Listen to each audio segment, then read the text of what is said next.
if I can get back to where we stopped, I had given an episode of our trip to UK with my wife, which we termed as our postponed or our skipped honeymoon. And it was 2 weeks in the UK. Then we came back. After coming back, we resumed normal. Already my wife was a housewife doing a little farming. But it didn't take long. Wherever we are farming in that 1992, the small land that we had invested on in Gong, during that time of multi-party period, immediately we approached, or during the time of elections, there were clashes, large clashes. And actors or opportunists take advantage of that. Our small land is very close to Nairobi, just near Bulbul, inside there, a place known as Kerarapon. That's where we are doing the farming. We had invested in daily cows, big animals, the Fresians. We had goats, a number of them. And we were cultivating the foodstuffs, maize, beans, potatoes, and we were harvesting in plenty. Though our generous nature did not allow us to sell even the produce that we got, but most of it were given to the friends and relatives who were in need. And we had also enough for ourselves. So when there were those crashes in 1992, I had two people who were living in the land, on the land, and were tethering our animals. We had chicken, we had cows, and we had goats. But one night, during those crashes, a group of people came in lorries. I don't know how many, whether it was one lorry or many. But they came. Our land is a second parcel to the Ngong forests. And there's an open area that leads to the forest. And in the forest, as you know, there are some roads inside. So those people came in. They were dressed like Maasais. But we believe they were not all Maasais. Some of them may have organized themselves from the Great Market, since we are not far from there. And all our animals were taken. They were loaded on big vehicles. And they went. When we came to realize, since we didn't stay there, we were still in Nairobi. Following there, we could try to trace out there. We reported to the police. The police pretended they were helping us, and they would guide us to places and say that there is rumor that there is something found somewhere. Mahio, Wondire, here and there. And I had to meet all the transport and give them money, and we did not trace anything. The people I suspected, one of them was just a close neighbor, an employee of my neighbor, and I think he played a part in that. He was arrested, but I had no proof to accuse him, and he was released. All the others, I came to learn that they were definitely involved, because some of them sold the property there was. Other than the live animals, there was a lot in the shamba.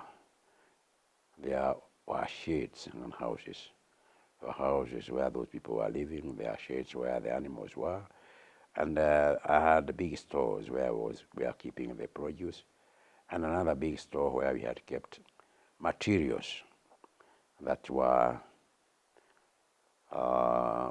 we had saved from a development we had embarked in Kibera. People were paying something little to the PC through the chiefs and DOs, and were given some plots on the railway, near the railway line, and left about 30 meters from, and then they built houses, and I had built some. I had a structure that was housing about 14 houses, rooms, and I had built them on stones and cemented the floor, but suddenly the government said they were not allowed. The railway company protested, and we were to be demolished. It was very painful, but they came with the tractors and they demolished. They were carrying away everything.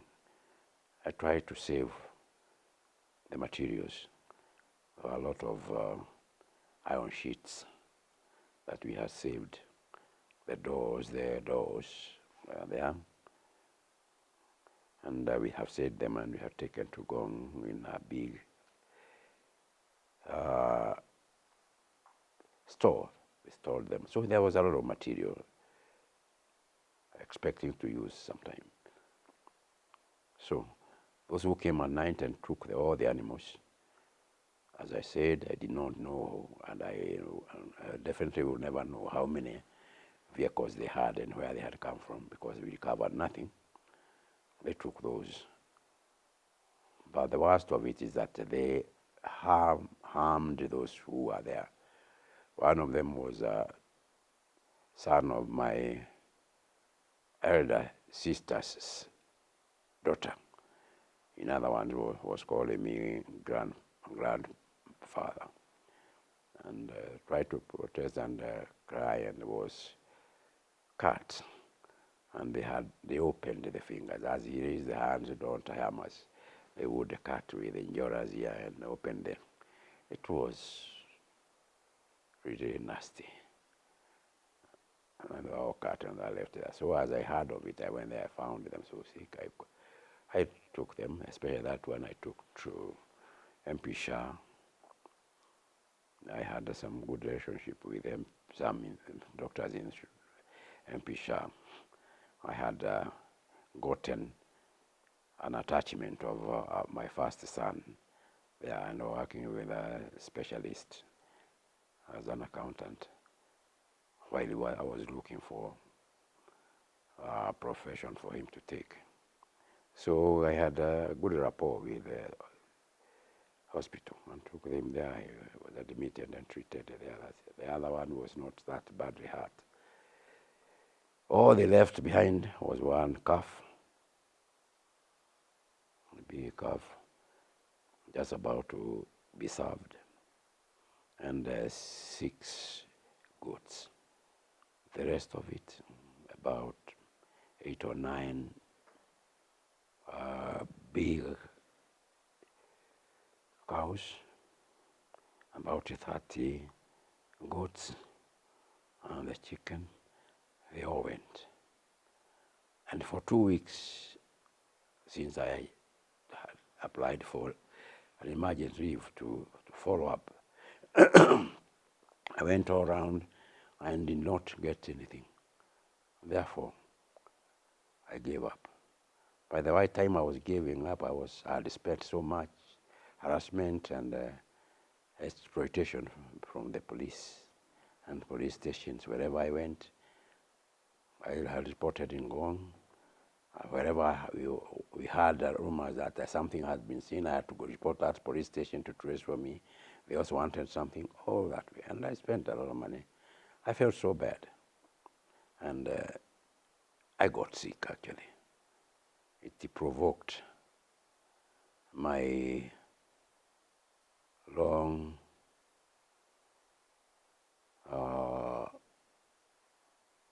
ailment of asthma, which I controlled through medication and keeping fit. But at that time, because of all that, I had attacks now and again, and it was so bad.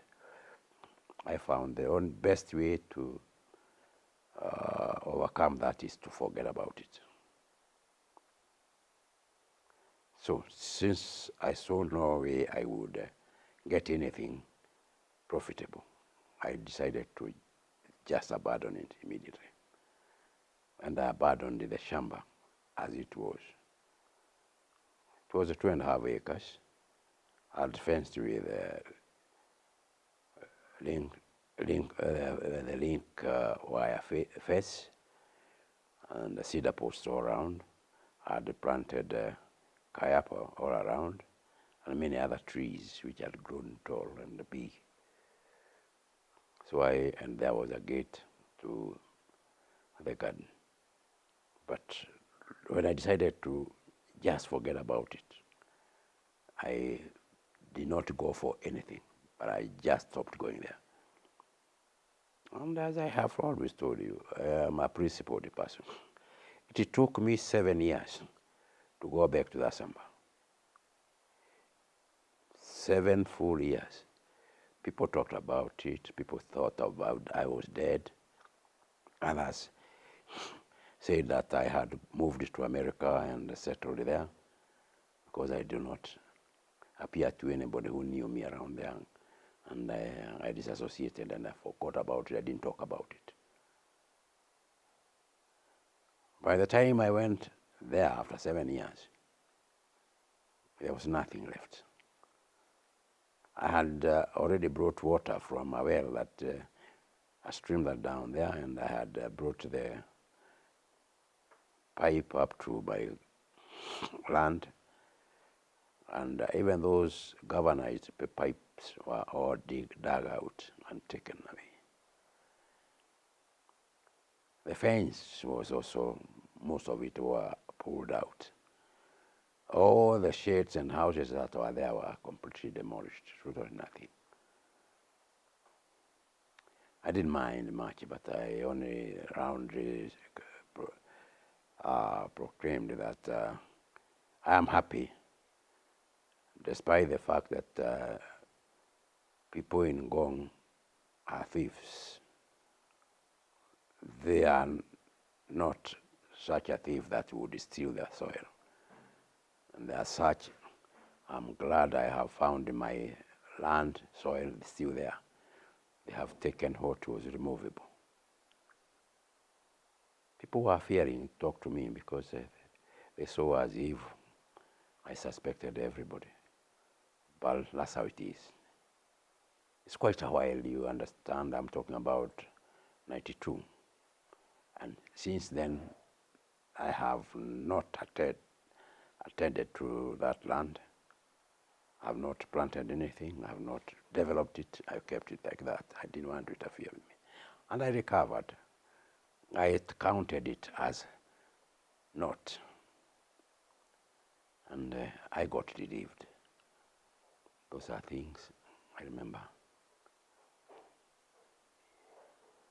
So from there now we moved on other things. We had a small property also near Ruiru, and we had already diverted our attention to Ruiru. We started cultivating there for a while, because since it is very near Ruiru town, and those areas of ours are not that good. People are those that are brought up near town, and they have known how to get things easy. They stole most of the things.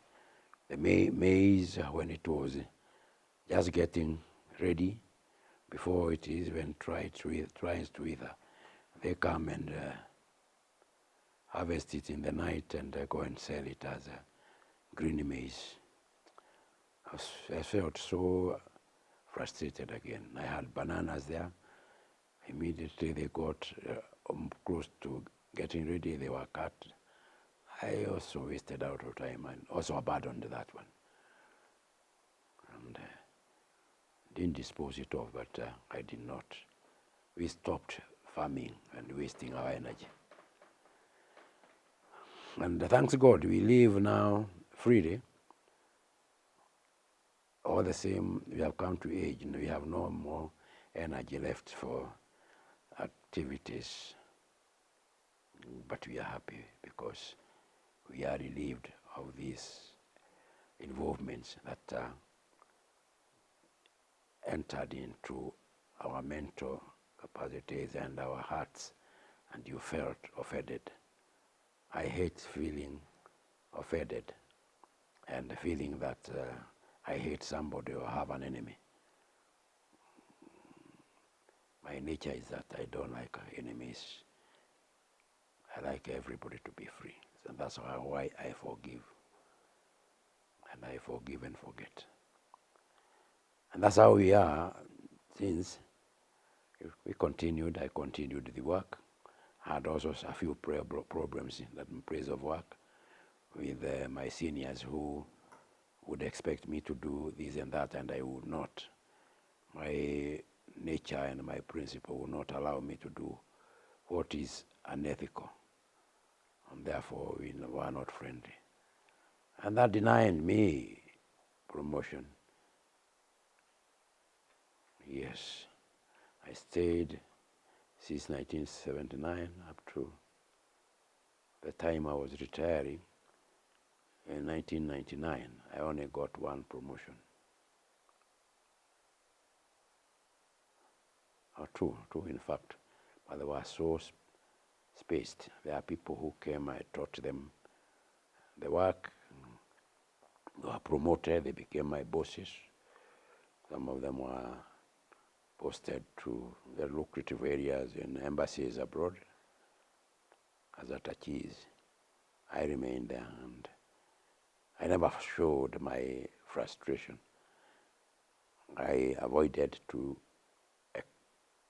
expose my exploitation or my feeling of exploitation to whoever was exploiting me. And God helped me to move on. So it has been that way since up to the time I approached my retirement. My immediate boss didn't know that I had attained the age of retirement. He was younger than I was. He was about close to 7, 8 years, but he thought he was older than me. So he was telling me, do this and that, and the boss is telling you, you will be strict when when you are left. We leave you in these offices. Yeah, but I was astonished when he came to learn that because I didn't give him a lot of respect. I would cooperate, but I could not do what I was unethical. I did my job as I was expected. So when I neared my retirement, I did not go through him. I went direct to the ministry. I had a good rapport with people who were not bossing me. And we had it processed. And all he came to know is that I have retired and I have now applied for terminal leave and was approved. When I was given the letter now from my headquarters, he objected to that and said he had no replacement. I was a senior one and in charge of a shift. But that was that. All was finished. So I took leave, and when my time came, I now went out, and I was happy thereafter. I didn't look for a job anywhere else. I didn't bother. Huh? 1999. In fact, I was a little over my retirement age. Why? Because during my time of employment, I had used the record that I had used when I was doing the first common entrance examination. where I subtracted 2 years to be allowed to do the exam. The exam was supposed to have been done by people who were not more than 12 years, and I was 14 years. Yeah. But then later on, I went back to my actual time of birth. So that was a record that was registered in my record as I got employment with the police. And therefore, I was 2 years younger than my actual year, and that's when I retired. So you were supposed to retire at 55, but I retired at 57. Yes. You mentioned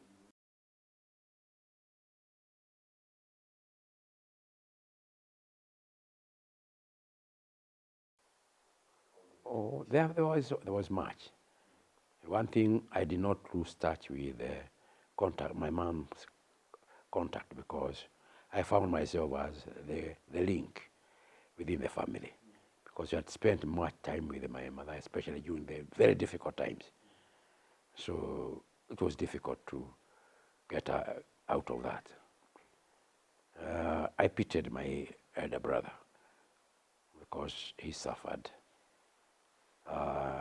for lack of parental association. As I had told you before, he was taken to school from the family. When they were in Rift Valley, he was brought to Central Province when he was 9 years. And he stayed there. Communication wasn't there. Only letters were being written which could get lost or use a month before they get. So when my father passed on 2 years after he was brought down here, he did not even know how my father passed on. He was not with the rest of the family. And even when we came down, all of us, he did not associate with us much because he had to remain in school as the deceased father had expressed as a wish before he died that the first son that he had already put in school should not be made to leave school until he himself feels he wants to stop. Therefore, everybody labored to make sure that he remained in school. And as such, he did not have much association with the other members of the family. The elder sisters had gotten married, and now they were left there, and I was the eldest who was available. So I more or less got control as a security, as helper of mother, and that's how it came. And it grew off that way. Even when we went to Rift Valley, it was just like that. When we came back, it was just like that. Therefore, that link was there. My followers, my 2 brothers, decided went higher than just O-level. The immediate follower went to Nyeri High School for A-level, and after A-level he joined Ex-Telecoms, got some trainings here, and after which he was posted to London for more further training, and he went there for some time. He came back. The one that followed him had done much better and went direct to Egerton College, which was offering diplomas in agriculture, veterinary, and allied subjects. He went there for 3 years and gotten a diploma. He furthered his studies through correspondence, and was employed by private sector and did so well. Unfortunately, he passed on. He didn't live very long. He passed on in 1996. So all this time, after leaving school, now I also became one of those who are helping them. I could send them a few coins that I could afford. And during the holidays, they used to come to me, although didn't have much to give, but at least they would visit me. And therefore I felt as if I was one of, with my brother, we were taking care of the younger ones who were still in school, including my baby sister.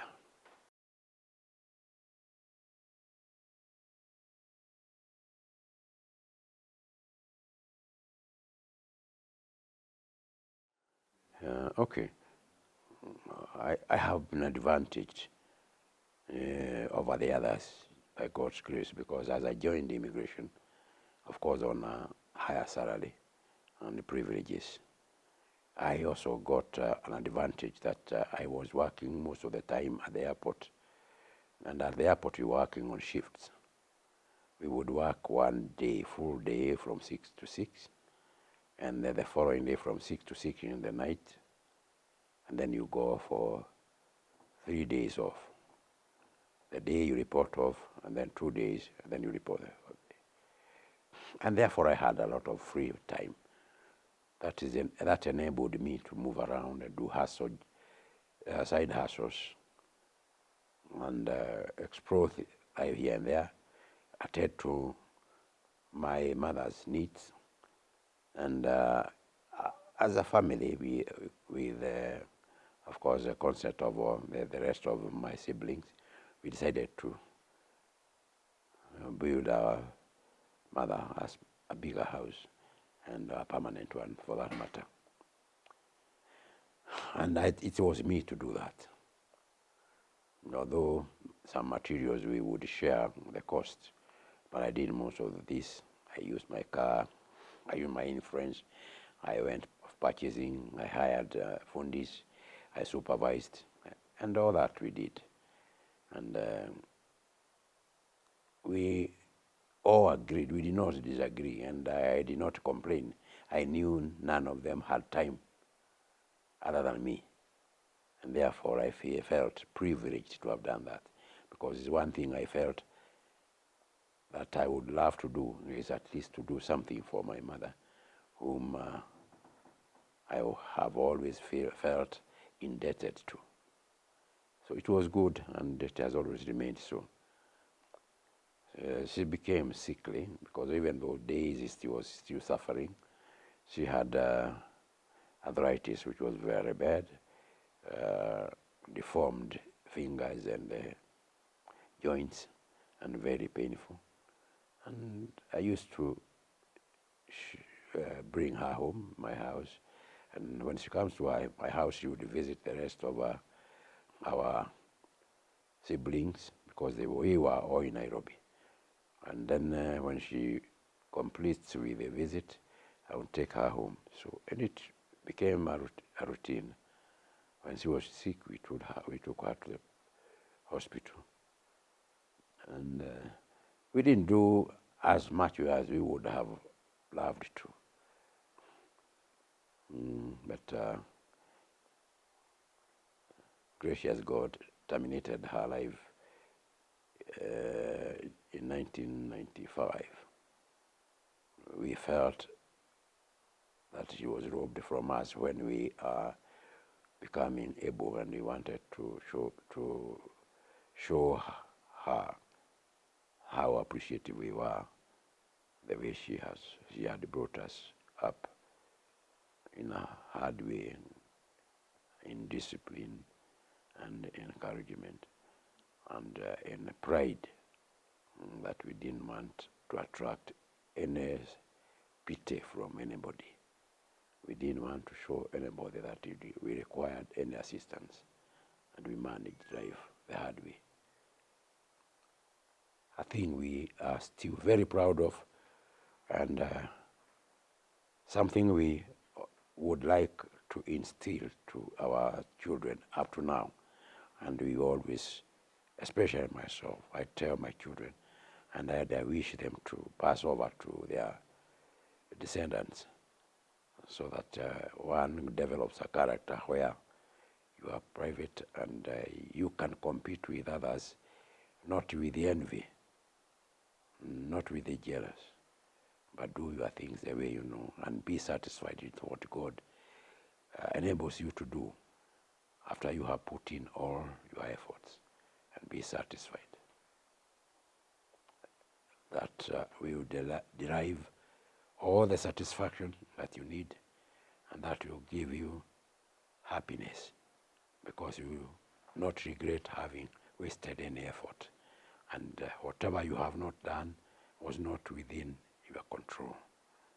You ask God to allow you to do what you are able to do.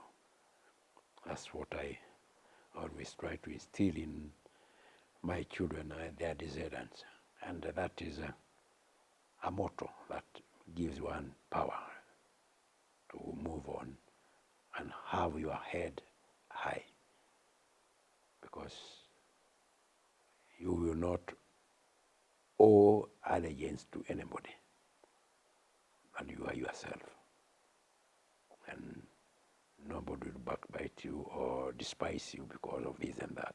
People may talk of what they want to, but you know you are upright as a person, and nobody will change that. Your God knows that, and be God-fearing. Those are virtues I don't leave behind whenever I'm talking to my children.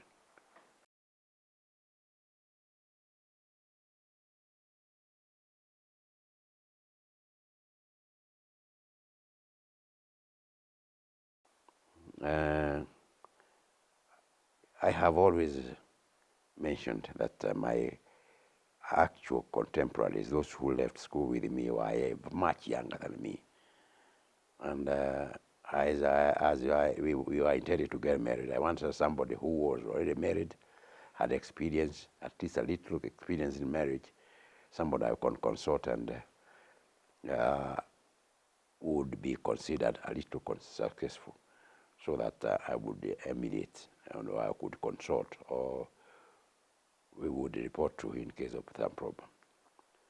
And therefore, there is one friend who was a schoolmate of my brother.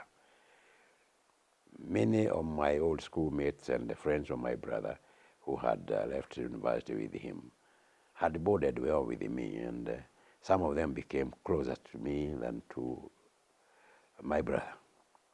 One of them is the one I picked. He was already married and had a child by that time, 2 children actually, by the time I was getting married.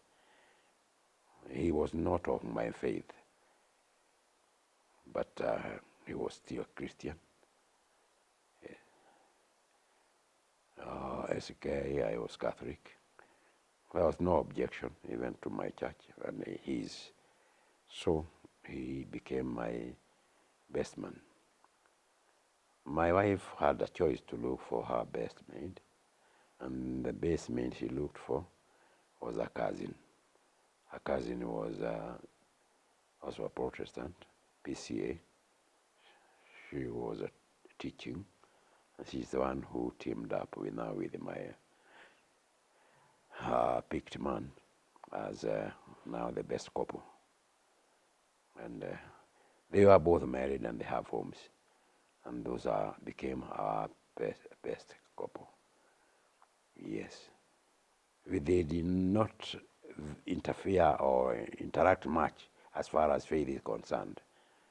And even what we thought we would consult, we more or less separated, although we were friends. My best man did not live very long after that, and he passed on. He passed on early, very unfortunately. The other one now was married, and they were far from home. In fact, it took very long before we interacted well. She still visits us and we visit them, but that's how they were. As for my children, I have told you how I grew up, and I became more attached to my church and my faith. So every child that we got, we felt duty-bound to have that child baptized immediately. And as such, most of them were baptized within a month. A period of 1 month, we would, or thereabout, we would have our child baptized. And the sponsors we just picked at random. Some of them were our siblings, others were close friends, our cousins. We picked somebody and we discussed with my wife and said, okay, that's okay. That's how we picked them.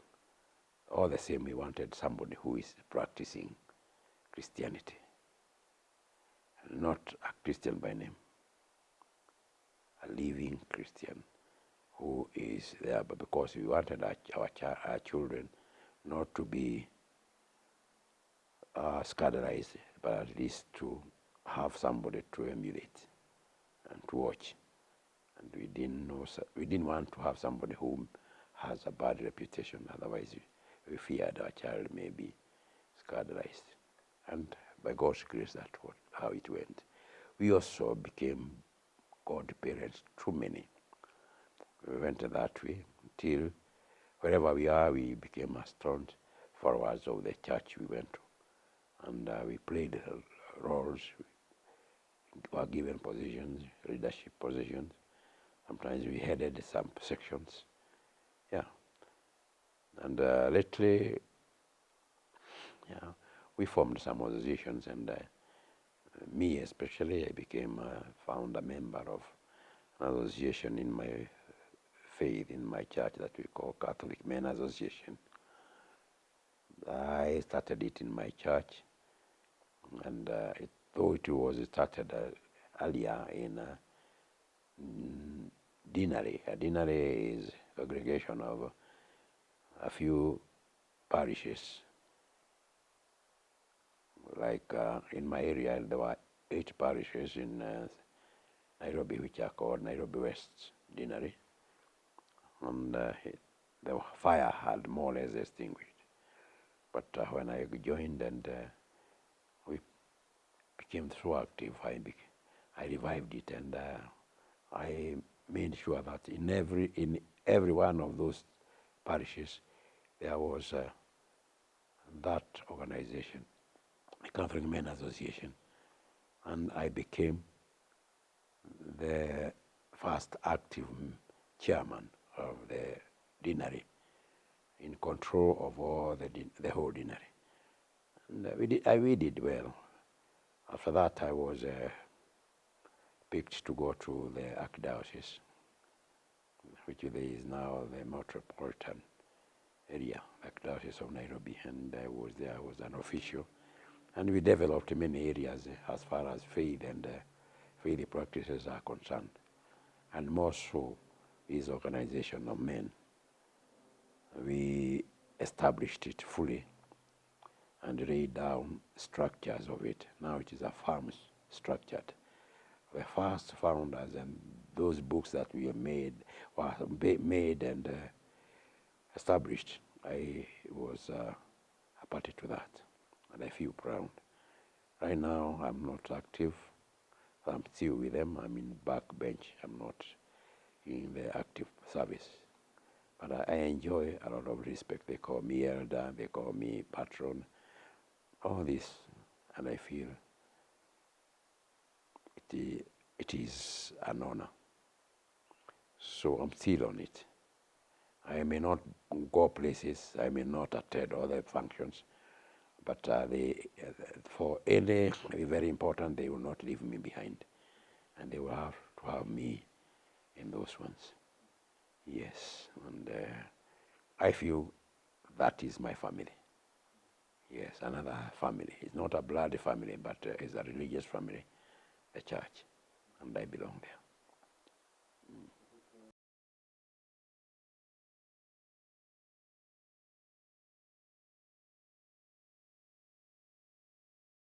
The first son got married in 1993. Yes. He was born in Michael. Michael was born in 1969, and in 1993 he got married. Yeah. As much as my mother was eager to see the descendants, so was I to see my descendants. And therefore, well, In any case, hardly, and I'm telling you as my children, hardly would I push my child, a daughter or a boy, to the marriage. I leave one to use your choice. But when circumstances force you, I will not come between. I can only assist you to achieve it. And therefore, this young man had already left school, had gone to college, had completed college, was in employment. And as it were, made somebody's daughter into a family way. And we did not want to discuss that. We did not want to negotiate the payments and this and that. I said, since that has happened, and they'll want to go and decide if you are ready for it, then we'll help you. And that's what happened. We were in there and they got married. They were more or less the same age, the difference of 1 year, 1 year and 2, 3 months. So they got married we assisted them, did all we could to assist them to get married in 1993. Young as they were, life was a little bit difficult, but they started early, so they learned to go through the teething problems early. Now they are on their own and they are happy wherever they are. They live abroad, they have children. We have 4 children. And I have to say they are grandparents also of about 3 children. So we don't regret.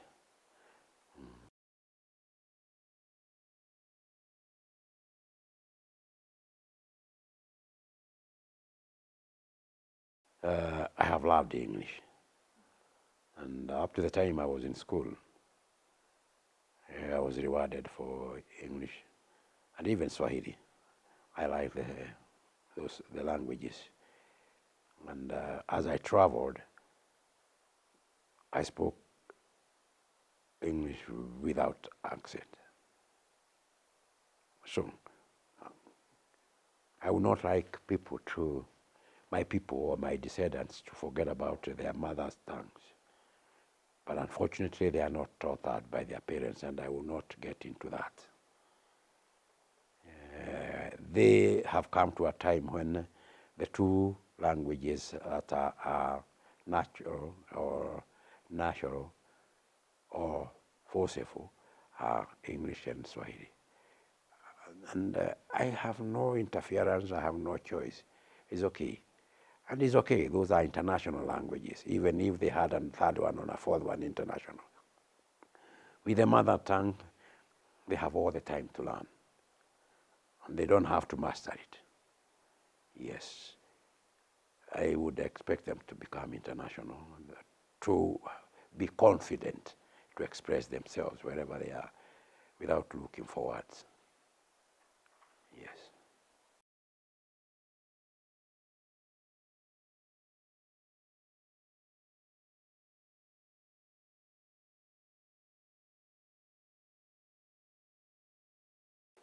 Our mom, as I have always tried to show, was very, very, very sweet to us all.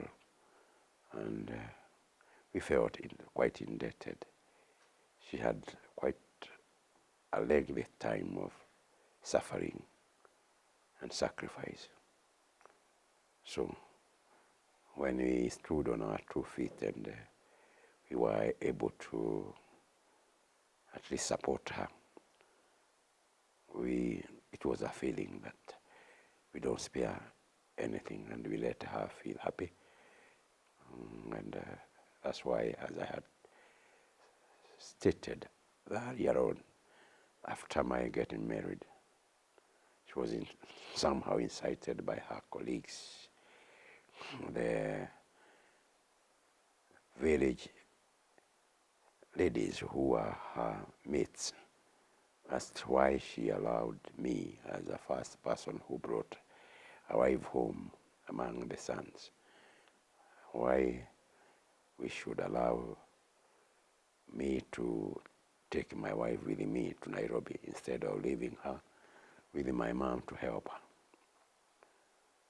And as we discussed with her and I told, she said, it's me who got married. And I have my life within my family and my wife. And she will not want to come in. If she needs help, she will talk to us, we can give her help. And that's what happened. We hired people to work for her. And she was free with all of us. In whatever needs she had, she would ask us. But she was not demanding. She was still very hard working. And she has a characteristic that I have always talked about. Self-sufficient and willing to give, not receive. A little, you may give her something, she multiplies it. He knew how to trade with her talent. Yeah, she'll buy a goat or a sheep or even a cow, and whatever proceeds comes there, for she keeps. She had coffee, and whatever she gets from there, does not just spend. Yeah, even the food, the produce from the shamba, she keeps and makes sure that each and every member of her family will get something.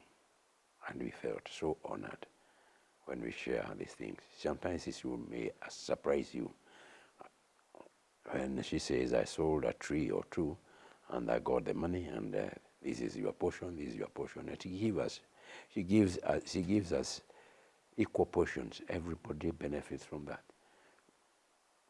At the time when we are supposed to be giving, and we felt so challenged and indebted. So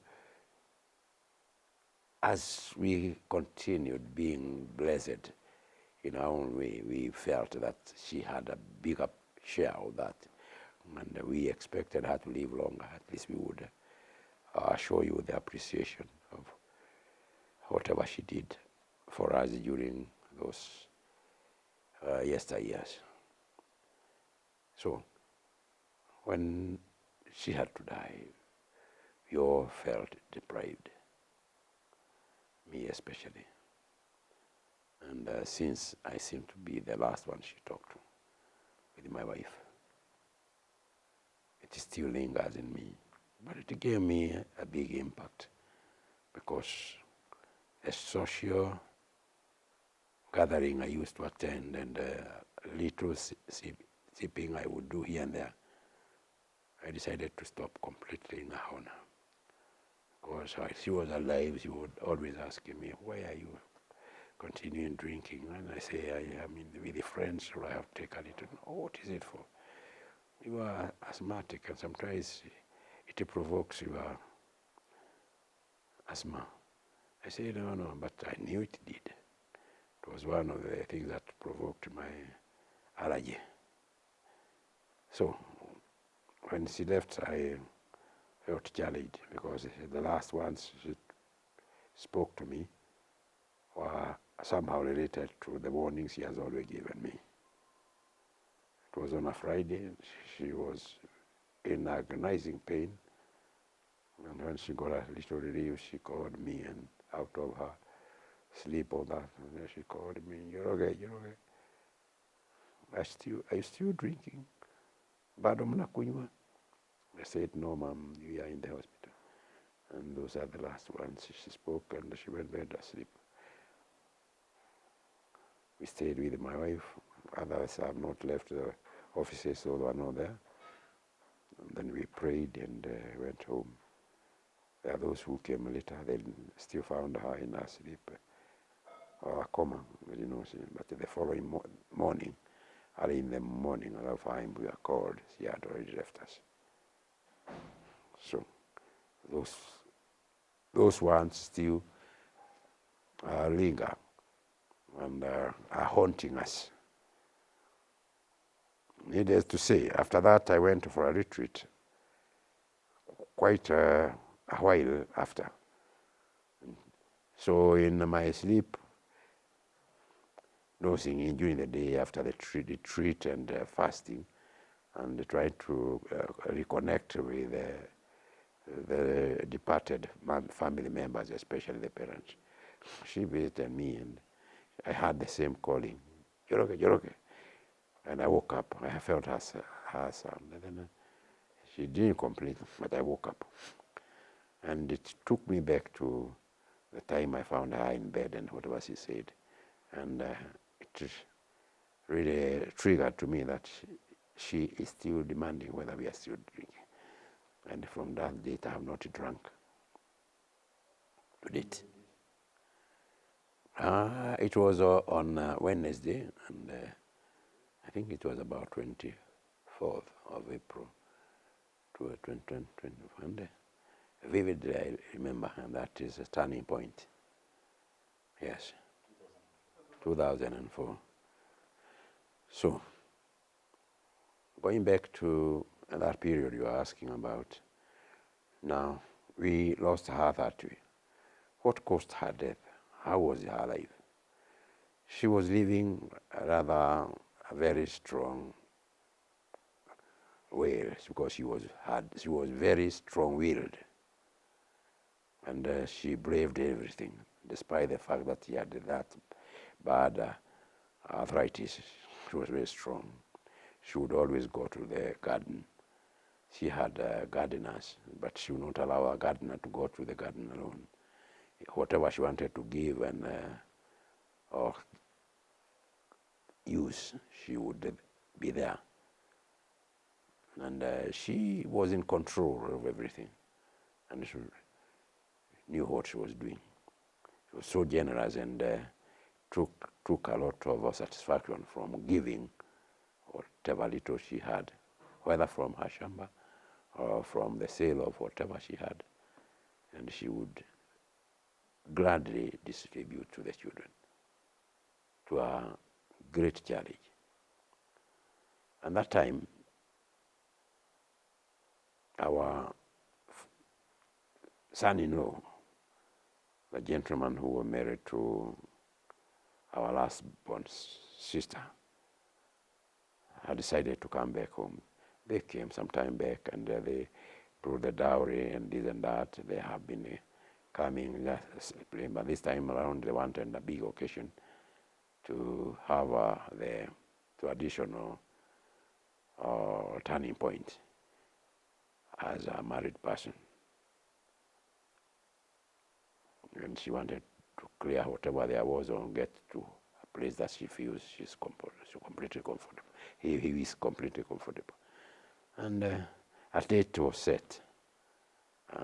Mom called us home. We discussed it. Whatever things she was suggesting, she wanted a very big occasion. And we were trying to discourage her of some things. She didn't feel so comfortable. And I don't know what happened. But as we went, left her and said, we are going to take care of all that.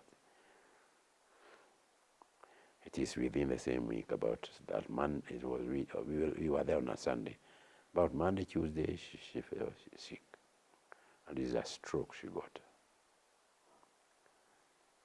And when she was rushed to the hospital, the local hospital, she was in bed, and then she was moved and she went to Hampshire. And at Hampshire, she was discovered to have been having a clot in the brain. And then those doctors who were called to attend to her, especially the experts on the area, decided that operation was not the thing to do, but they decided to give her some drugs which would diffuse the clot. And she was given something. They continued giving, and it was not dissolving as fast. So the person who was in charge of the team that was somebody called Dr. Chege, or Mr. Chege for that matter, on his own evolution, even without consulting us, gave her an overdose, expecting the clot to dissolve faster. And that overdose started burning her liver. After the X-rays showed that it was burning her liver, and it became very painful to her, and that tortured her up to death. Taking him out from where he just stopped, I was giving a short story of my mother's illness and death. And I said the clot that developed in the hand gave her that problem and was not dissolved. Whoever wanted to dissolve and decided to give her an overdose made it worse because it affected the liver and started burning the liver, and it could not be reversed. So she passed on within less than 2 weeks. The occasion that we were talking about, yes, it was on 23rd March, 1996. And the occasion that we had planned for was to come that 10 month, and we felt we had to bury her first and then continue with the occasion. And we did that, and did not want to stop it, so we had it thereafter, immediately. And okay, life continued. In her first year of anniversary, her death anniversary, we wanted to have an occasion, and a big occasion of last matter. We planned for it, and we wanted to come and put the cross and a few other things that are done during the first anniversary. My third follower, brother, who was in Nakuru, was supposed to come, and we had decided now to give him the role of a master of ceremony in that occasion, which I normally play. I play the role of MC in most of the occasions at home. But this time, as we were remembering my mother, we had decided to give it to him. And since he was set for a Saturday, and all was set, he came earlier. He had a little business to do in Nairobi, and he was putting up in Parklands Club. He was a member of Parklands Club, which partnered with many other clubs in all big towns, in Kisumu, in Eldoret, in Mombasa, and wherever he would visit, he would have the facilities he needed at the members' terms. So when he was here, even in Nairobi Club, he would get the same treatment. So this time round, he was in Parklands. And as he was asleep, I don't know whatever happened, he had a good time with his friends a little, then he went to sleep. And in the night, he also got cardiac arrest, heart attack, and he went off. He could not wake up. He crawled to the door. He would not even talk. He crawled to the door. He fell from the bed and crawled to the door and opened, and it was the mother. So he managed to attract attention, and they came and took him. Was taken to a nearby hospital, which is MP Shah Hospital, just next to the area, and was admitted. And we visited him. He was under treatment for quite a while. They were faring well. He wasn't talking and all this, and we would not even put off the occasion. And I think either on the Thursday or Friday, prior to the Saturday of the occasion, I think something happened, developed a little, and those who were there, my brother and his wife, and a few others who were there, decided to transfer him to Nairobi Hospital. And he was transferred to Nairobi Hospital. And while there, they said they were not quite in control of his stabilization, although he was talking well, and you not know he has a problem. So we decided to omit him in the occasion, but the occasion to continue on the following Saturday. And on Friday, the situation worsened. And I don't know whether it was on Friday or that Saturday, he passed on.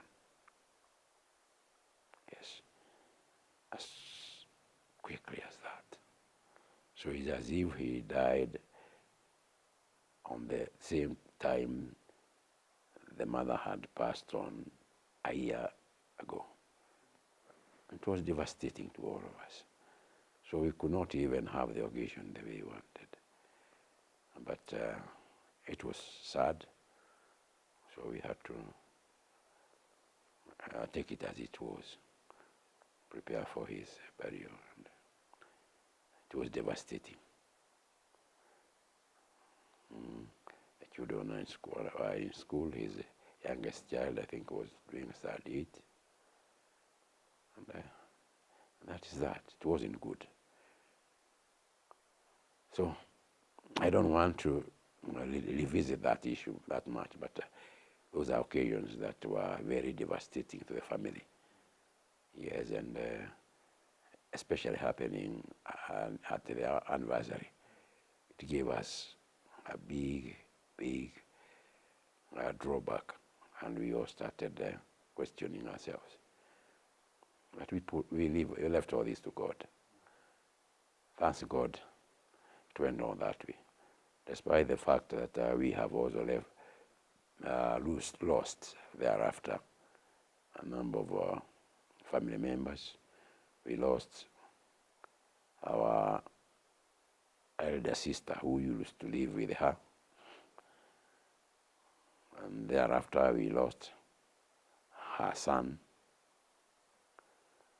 and not very long after we lost her other sons. She had 2 sons, and we all lost all of them, and they were buried there. Gracious God took them, and since then he had decided to give us a pause. We are grateful. We have not had any other loss or misfortune, and God forbid. So all is faring well. By God's grace, we have nobody to blame. We have to appreciate. Many people have gone thereafter. Many within a larger family, within a scope of our friendship, and all that scope. Many have left us in all areas where we live, at home and all over. Many have left us during the time of COVID. Very close friends, especially associates in church, left us. And we are spared. So we just thank God and ask God to do his will. Yes. So we are there, and we are submissive to God. And to God's will.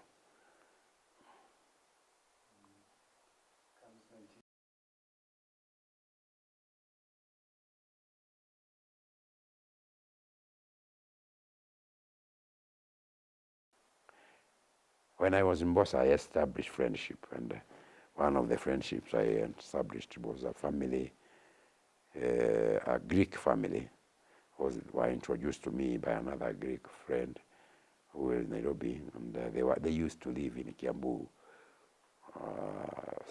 They had a coffee farm which they sold to Githunguri. Then they migrated to Mombasa, had some properties, and they had cottages in Mombasa, a seafront. And they were introduced to me, and we established a very good relationship, to the effect that wherever they wanted to travel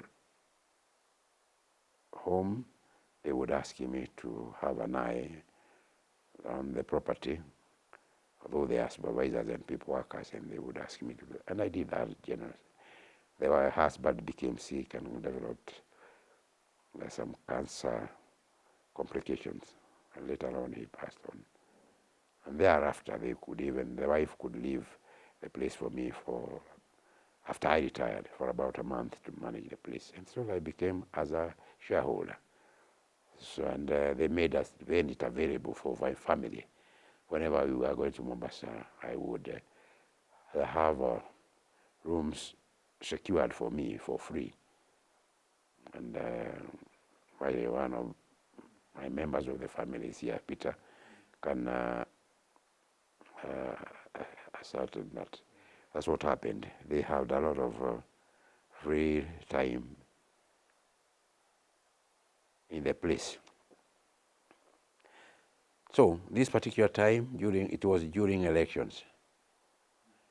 It was during elections, and we had organized, since schools were closed and it was December, we had organized that immediately after the elections. After we have cast the votes in the morning, that day, the following day we would drive very early to Mombasa and to that place, because already we had booked and we were to be there as a family. And that's what we did. There was still tension, though things are not erupted. But we drove and went to Mombasa, left at this moment, we were on Mombasa. Why there is when things became erupted, and the problem all over the country, burning and this and that, shortage of everything, petrol, and even in Mombasa, petrol got short. We could not move from there. We had our own vehicle, and we could not refuel it. So for about 2 weeks, life was so bad. It wasn't good, even here, and even to come back was not that good. But by God's grace, things calmed down, and we were not harmed, though it was as it was. We remained intact and treated like tourists who enjoyed maximum security. So my family in Mombasa were only hearing this and watching it on TV, but did not affect us directly, other than through the shortages of foodstuffs. Not so much, but the petrol and restriction of movements, as we normally did, move from one place to the other, go to Malindi, go to this place, Arikone and Diani and all those places. We will not travel, but we remained safe in North Coast, those apartments. So when things calmed down and petrol was released, or was back to control, well, we refueled up, and then we called it off, and then we drove back to Nairobi. Yeah, and we came back to Nairobi. The employees, the people who were left behind to keep our house. Yeah, it's when we were hearing that people had to come from across, and they were sharing the houses, saying that the corner one will be mine and this and that. And the house we treasured, where most of our children were born, in Kibera, or vandalized, and many things were done to it. We did not want to just abandon it. We tried to repair, and up to date, it has never come back to the state it was in. We cannot get good rent, and the tenants seem to have control. We will not leave it without somebody, and whoever is there, until we get somebody else. We don't want to be left alone, because they vandalize it, and they do anything. They pull out the seats and anything that is valuable. So we had better have somebody there. We have somebody there, but it's not commercially viable. Yeah, but there are things that are not back to normal. Yeah, you understand, our residence, which we call home in Langata, was also earmarked by some people and said that it will be mine. I don't know when, but it didn't turn to be. So 1997 wasn't that good. When they were pulling the railway, that was just next to our place, so it was completely chaotic, that area. Yes, it was an experience that we would hate to repeat.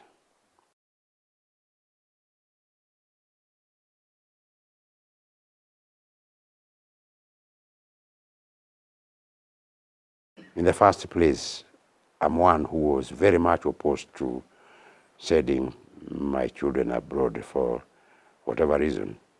I believed in, since myself, I was born out of the Nairobi and the ancestral place, and the way I suffered until I came back, and how I went back and I felt exploited by the whites until I came back to Central. I didn't feel like allowing my children get out. I thought they would find their livelihood in the country and excel like anybody else, struggle with the people here and make it in here. So I didn't like that much. And to prove that, my first son, I had a chance because it was possible to send him to India where people are sending their people, and he would have liked that, but I didn't like it. Instead, we looked for things that he could do locally, and that's when he joined the hospitality profession. It was, I would say, influenced because my late father was a cook or a chef, I would say, for an employer. And having our name, our first son after my father, and having my wife worked with hotels in the same hospitality profession, I influenced my son to get into the profession. Yeah, after trying him here and there, I got a position, a chance to take him to Utalii College among the first applicants, and he got a chance to go through and become a chef. He was employed locally by Sarova Hotels, worked places in Mombasa, Masai Mara, Serena, and other places. Sometimes he would work in Pan-African Hotel. And then from Serena and Masai Mara, he was posted to Uganda to open a hotel along River Nile. It was known as River Hotel. And after that, he came back. He was still with Sarova. And while there, in Masai Mara, he met many customers. Among them was manager of Kenyatta family hoteliers. They have a chain of hotels and a line of those hospitality businesses. And their chief manager was a Mzungu. He met my son in Masai Mara as a chef, and somehow he developed interest in him. And after talking, he asked him if he would like to get a job with him. They were establishing and they wanted a chef in Naivasha Country Club. You all may have known about it. It is after Naivasha town, up there on the hill near it's called Great Rift Valley Hotel. And they had cottages owned by who is who. They build them and they give them to the hotel to be utilized by the hotel, and then when they want to take their holiday there, they just have to organize with the hotel to have it released to them. And he went there and worked there. He worked well. But after some time, due to his ambition, he teamed up with his manager and the accountant that I was, and they found a resort place, a resort hotel or concern that was in Naivasha town on the Lake View Hotel Road, which was a concern that was on sale. The owner was having another business of brewing, and wanted to rent that one. And they decided to team up. There were 4 of them from the hotel. And since we were taking off alternatively, they thought if they joined in, they would run it. And they did that for a while, not for long. But unfortunately, they were being spied by the secretary of the managing director of the new business, the new employer, unknowingly. And he cunningly and very shrewdly managed to steal some of the documents they had printed for their new hotel, the new concern, and kept these as evidence and showed them to the managing director that these 4 people had opened a business that was competitive to the employer, which attracted a summary dismissal. So my son happened to have been on leave, and that's what happened. 3 of them were, those who were on duty were given off, and my son was also called, and they were all given letters of termination, having engaged on competitive business with the employer contrary to the rules, conditions of the employment. So it attracted summary dismissal. It was so sad.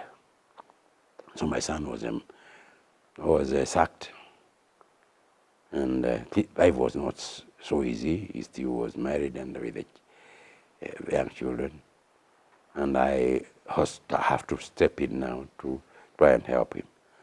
I tried to help him here and there to see if we could get a few employment here and there. I talked to people. There was a time he was offered part-time jobs with different restaurants in town. I approached my old friend, John Harron, who owned a hotel which was called Corner something, and the other one was Leaf something, that was just near or behind Kencom House. And he would be given part-time jobs there.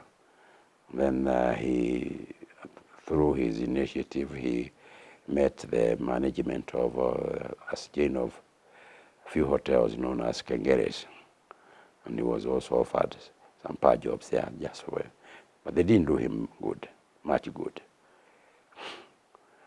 Yeah, but as he was doing that, we were disturbed. And as I talked with the friends, and again with the college where he gone through, I came to learn through another young man I had helped to go to Utalii College that there was a group of chefs from Britain that have formed themselves, and they were coming to Kenya to recruit qualified executive chefs to take them to UK for hotels. Some on permanent basis, others on a leave basis. And they had already recruited 5, and they were to come again. So I tried to influence and converse with the manager and the principal of the Utalii College, who was actually coordinating, and he agreed to help my son. We got the forms and we applied, and when they came, they scrutinized. He had a good record. He had the experience they were looking for. And after a series of interviews, he qualified. They had to come for physical interviewing after they had done whatever they had to do while away. And this happened when I had already traveled abroad. Peter wanted me to know how I opened to take the children abroad. That's not when I took my son abroad, but because he was the first one, and he's the one I denied a chance to go to India, and now he has excelled in hotel industry, and now he is getting a line of going out. That's why I mentioned that. Otherwise, the first of my children to go abroad was my daughter, who is before Peter. He happens to be a very aggressive and a go-getter type of person. Again, she was so close to me all along. I have named her after my mother-in-law.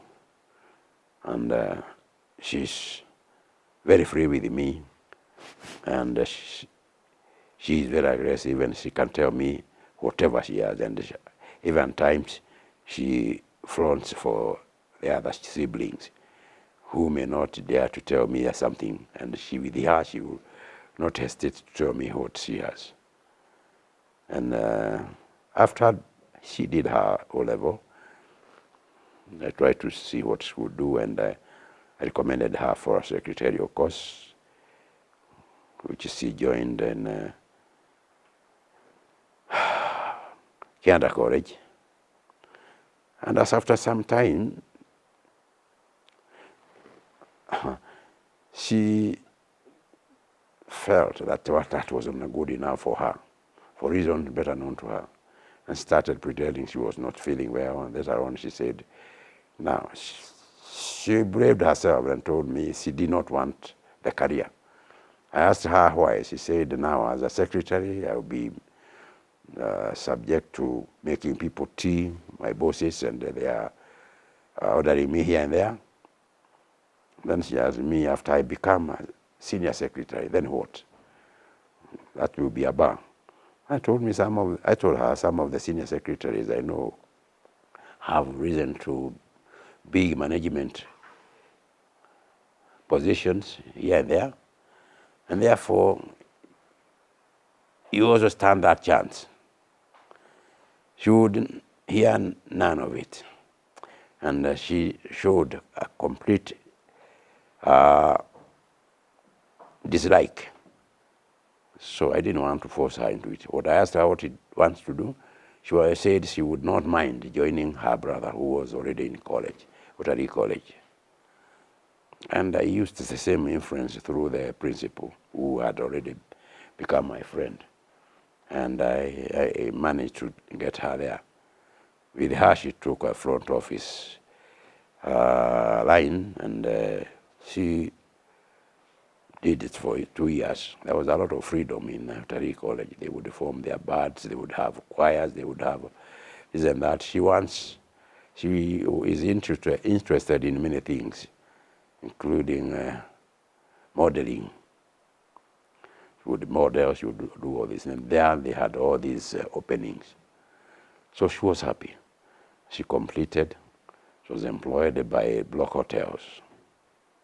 Yes, and by chance, she, within no time, rose to a recognizable position, or maybe supervision or supervisor or this, and her salary wasn't bent. But to my surprise, once again she told me she would like to go out for studies. Fortunately, one of my colleagues at work had a daughter who was a friend of a teacher in a school they went to when there was a Mzungu, and had volunteered to take that girl abroad for education. And as they were preparing, their father relied much on me to organize funds and to make the passport, and he said that I did that. And after she traveled, she felt indebted, and she was writing back and asked me if had anybody I would like to send. I did not feel interested because it was not in my idea. But now my daughter has pestered me, saying that she would, and then asked her why she wants to go. She said those who left high school with her and were allowed by their parents to go abroad, especially in India, they are coming back with degrees and they are getting executive positions. And although she's in notary and in the front office, she did not see her progress, and her career progression was rather doomed. So, using the influence of that girl who had gone, I asked her to send me papers. And fortunately, when she got there, she was employed in university she attended to work there. And in the area she was working is the registrar's area, where she had access to those applications. So, through her father, she felt indebted of what I had done to contribute to her going. She sent me papers, and I gave these papers to my daughter. They were she filled, and we sent them. And she was offered a place. I decided to send her. I tried to organize myself. Very hesitantly, I felt I didn't have funds, and I wanted to do R&B. A thing I didn't like at all throughout my life. And I tried to do it, and the people who are influential, some of whom I had gone to school with and had gone to very senior positions, I approached one of them and asked him, and the answer I got was very discouraging, because he told me, Mr. Memia, I know you, and you have a few things here and there. Why don't you sell one of our properties and send your child abroad? One parts with one precious thing to buy a better precious thing, instead of bothering other people. I know you can, and I felt insulted, so I did not organize anything. I organized myself somehow. My brother-in-law had two sisters who had come from U.S. Somehow they came with a lot of money and in foreign currency, dollars. So I borrowed some money and I bought those dollars. I organized that. I gave some to my daughter. I also used some influence, and a friend of mine who was a businessman had a good account, and I was very friendly. He also had sent some of his children abroad. I asked him to give me his statement. He was shrewd and he knew how to get a statement, and it would come in my name, but it is his statement, and then he would organize that it is my name. And I was given a good statement, which I attached to that and the papers. And my daughter was to travel. I converted that money. I bought some of these dollars and I gave her, without organizing as a good sum. Then we sent her out. This was in 1996, so she left, I think, in 1997. She was going to start in January 1997. She went. Her landing was not that smooth, because the person who offered to accommodate her initially, she would go direct to the school where she had applied. But there is an aunt of hers, a cousin to her mother, who said that she was not living in that state, but she was living in another state. And she asked her not to go direct to the school, but to land where the aunt was. An aunt will host her for a while, and if needs be, she can change to live around. Things didn't work well. When she landed there,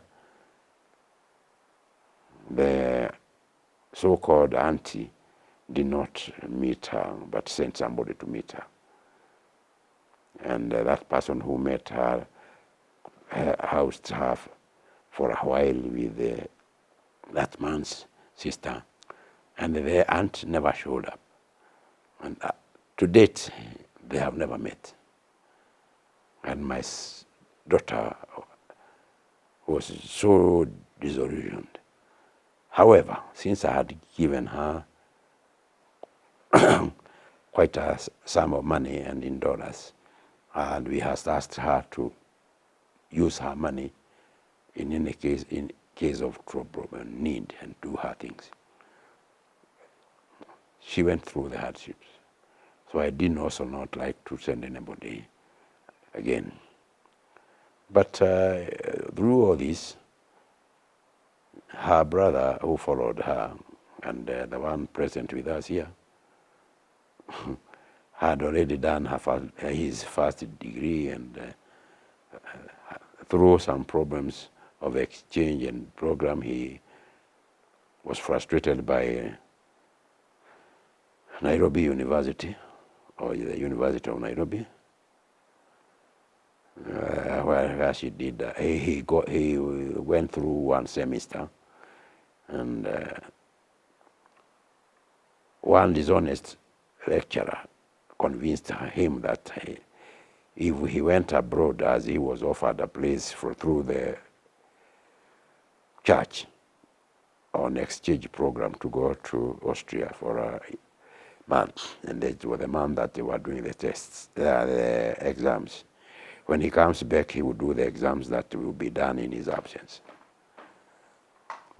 And we got convinced when he went abroad, and he came back, he will not he will not be allowed to do the tests. He was told to repeat the whole semester. He felt frustrated and stopped. And from there on, he stayed for a while. Then he changed university, went to a different university, that is USIU, and where he completed his master's, and after which he had talked to the sister who was already in university to look for a place. He was sent papers, and when he returned them, it took too long to reply. But later on, he was called also. In 1990, was it 1998 or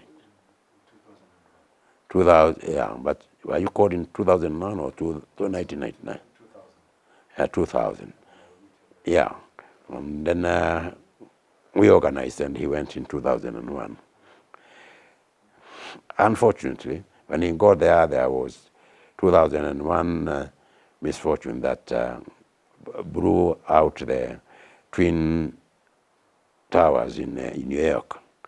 And those who were invited on scholarship were cancelled.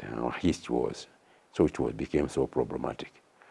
So it took more than a year to sort out things. I don't want to get into details. But later on, after a year, he got a line, but on paying, he no longer on scholarship. And he did that, and that's why, as I had mentioned to you here, that's why he involved himself with a lot of side hustles, a lot to make ends meet, because the payment was huge when you do it as an international student, paying on your own. Thanks God he managed, and he's where he is. So he stayed there. That was the second one now to go abroad. In 2002, his sister, the one who went first, was graduating. 2002, his sister who had gone earlier was graduating, and we had gone for graduation. I went with my wife, and my other son, third down from him, had lost his job, and the one who fronted for my proxy to buy the house now had no job for almost a year, and was in Nairobi doing many things, including driving matatus and many other things. And he's shrewd, and he had managed to get himself passport. He had a passport, but he managed to get himself a visa. And therefore, when I knew of this, I also included him in the trip, and I paid for his ticket to accompany me as we were going for his sister's graduation. Having worked with immigration, I knew how to handle the immigration officers and the international organization. So wherever we passed, I would impress them by telling them who I am and where I work. So they were convinced. And that my son is the one who handles my papers and this and that, and that's why he has accompanied me. And she's had given an impressive statement, as I had been shown how to do about it. They would think of our businesses and the properties, and I said I'm property agents and estate agents in the country. So they didn't have much to ask. And as such, I managed to go with my wife and my son. We landed there, we went for the graduation. And after the graduation, we came back. By the time we were going, my first son was still going through a series of interviews. By the time I came back, he had already qualified, and he was even offered a place and some papers, but he was still locally here.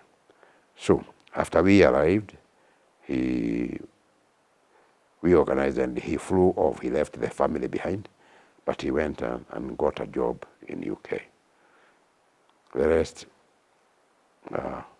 is okay then. So after he was told that if we worked well and impressed them, after 2 years they would recommend him to bring the family. Where he was taken, he became so good that his employer allowed him to call the family even before 2 years lapsed. And therefore he invited the family. He has lived there since. He got permanent residence, and most of his family now are having dual citizenship, and they are comfortably living in UK.